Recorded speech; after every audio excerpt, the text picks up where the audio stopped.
got this bridge back behind me. Only opens on the hour.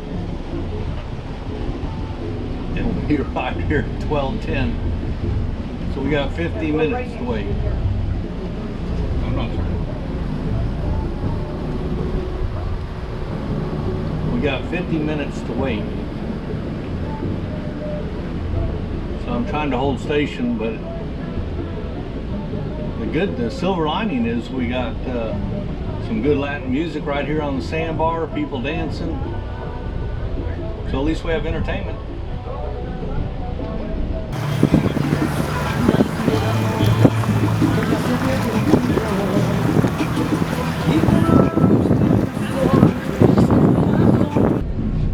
Just constant small boat traffic through here, both directions, which makes it really difficult to do circles. So I have to keep finding a break both ways. It's like playing Frogger on the highway.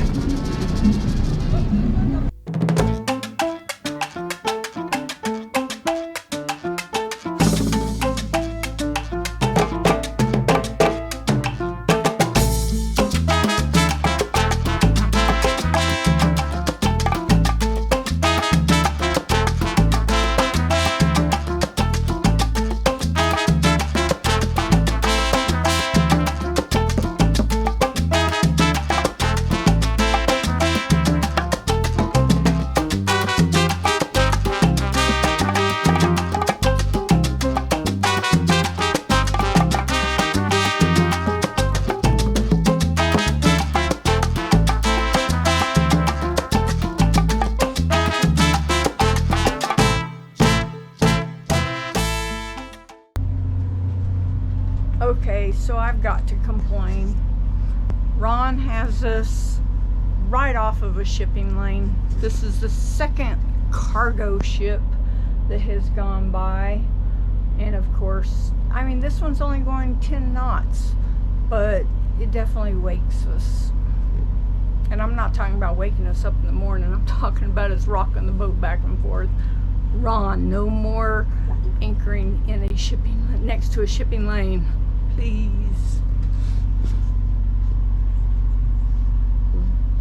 Love you, but.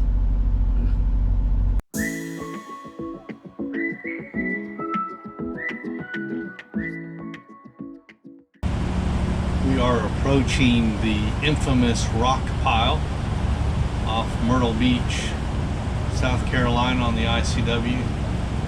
And this whole stretch that we've been traveling in for a while and will be in for a while more was dug. It was not a river that they widened, deepened, or anything else. It was land, and they just dug a 20-something mile stretch of canal to connect a river back there to a river up here. I know the Waccamaw is on the south side. I'd have to look up the name of the one on the north side. But so they just dug it out, and there was a lot of rock in some areas, this area in particular, and they blasted their way through the rock. And of course, when they made it, they didn't have the boat traffic that we have now. The vessels weren't necessarily as big and deep as we are now, and so it's really narrow, and on either side are these rock ledges. I'll try to film some of it for you. It depends on the sunlight whether you can see them or not, which makes it even more dangerous. But if you hit one, it's going to tear your bottom up because they're solid rock. It's not like running the ground on sand or mud. So you definitely want to stay in the middle. But it's narrow. So one of the things that we're asked to do is make a security announcement, which lets all vessels that are coming northbound know that I'm going southbound, and hopefully they'll stay clear until I get through, and that way we don't have to try to pass each other inside the narrow rock pile.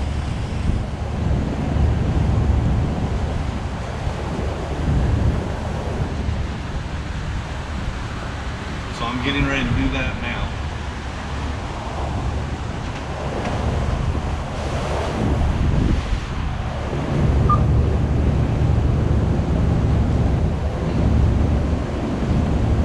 normally I keep my channel 16. We got a boat that wants to beat me to the rock pile.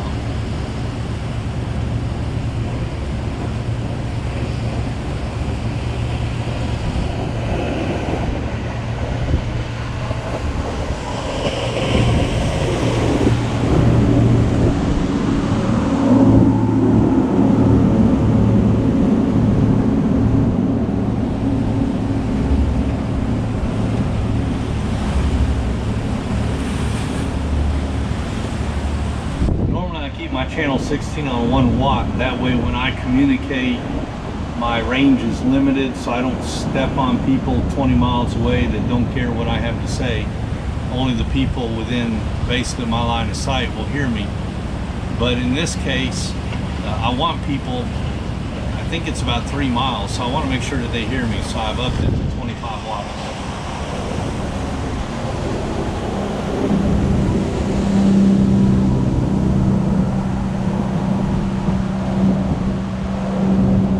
Security, security. All stations this net, all stations this net. Motor vessel Elixir is now entering the rock pile southbound on the ICW. Out.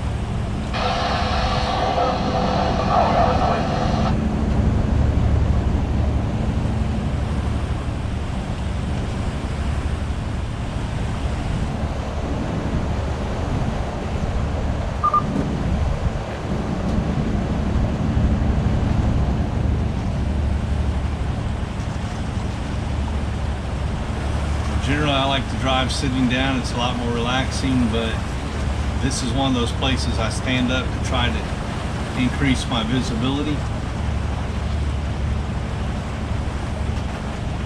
Although the sun's shining the wrong way, I can tell you already I'm going to have trouble seeing the rocks.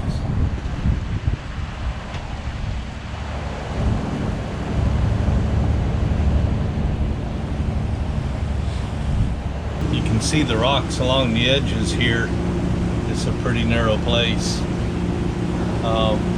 What you got to remember is these rocks that you see on both sides are also underneath.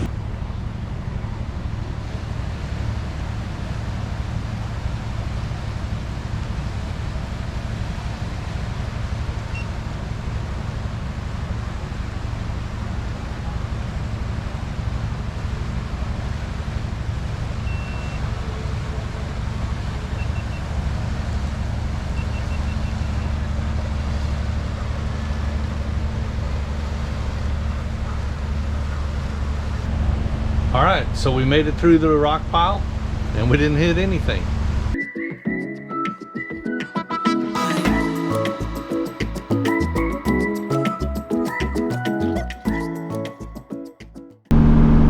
Well, we're still heading south. We're doing some really long days. We started out with a 36-hour. I had the first night shift. That was definitely interesting. Actually learned how to handle the situations by myself. I don't know if it's learned. It's just that I did handle the situations by myself. Like when I had a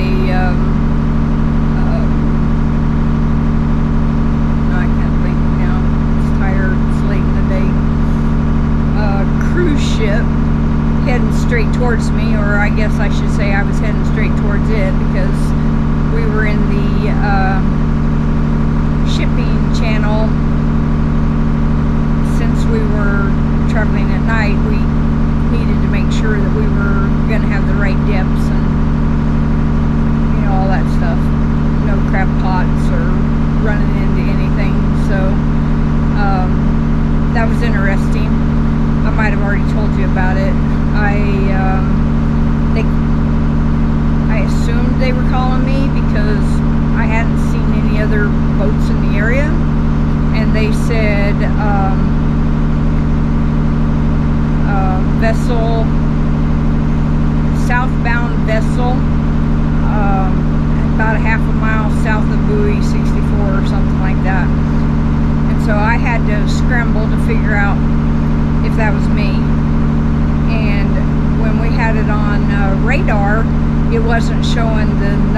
buoys for some reason or other, so I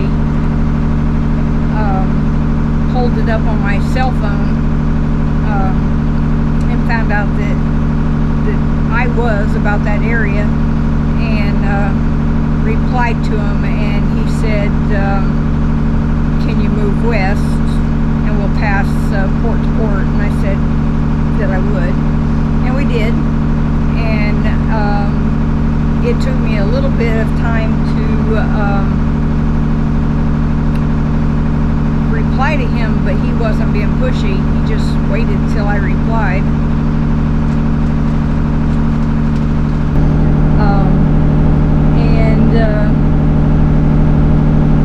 So I was glad I was able to handle that situation without panicking or anything like that. But it's really amazing or awesome or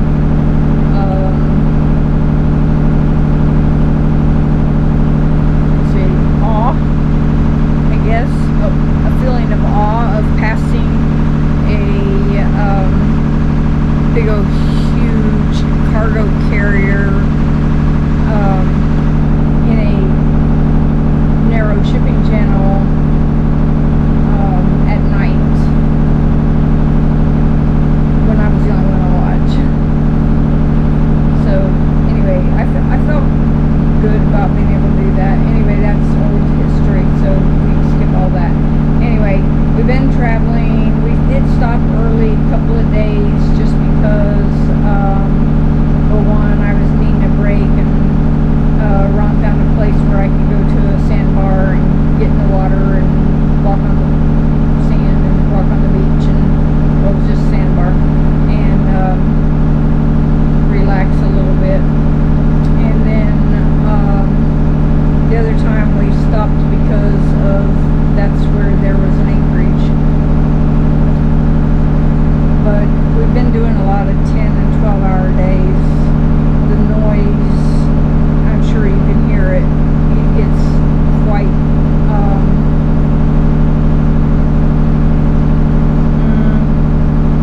it's like embedded into your bones. And I have these, but they get all sweaty on my ears and get uncomfortable wearing them.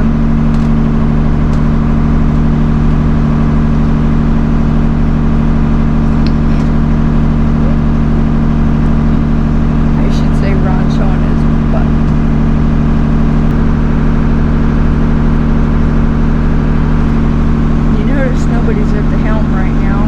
Otto's at the helm. Yeah, we're good.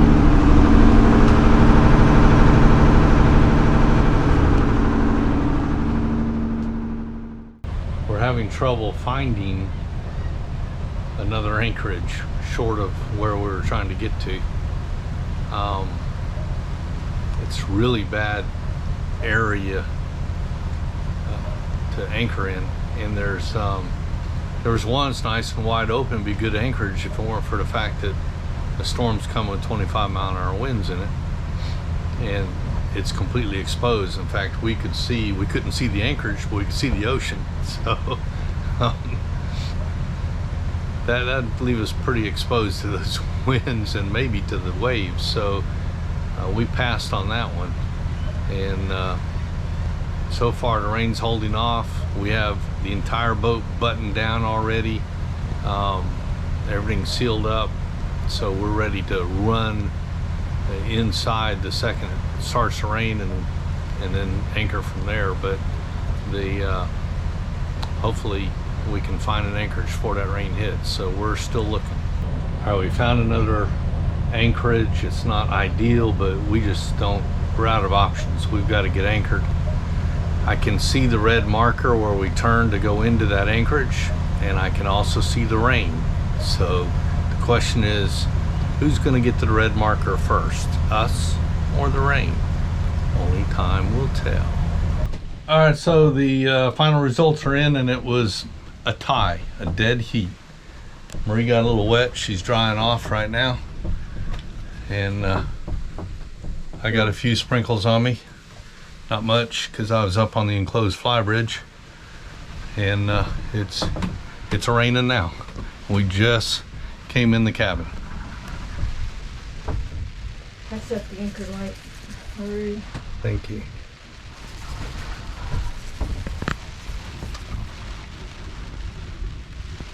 That was a close call. Yep, we couldn't have gone 10 feet further. We'd have been in it. We're in it now. So, but we're anchored, so good thing.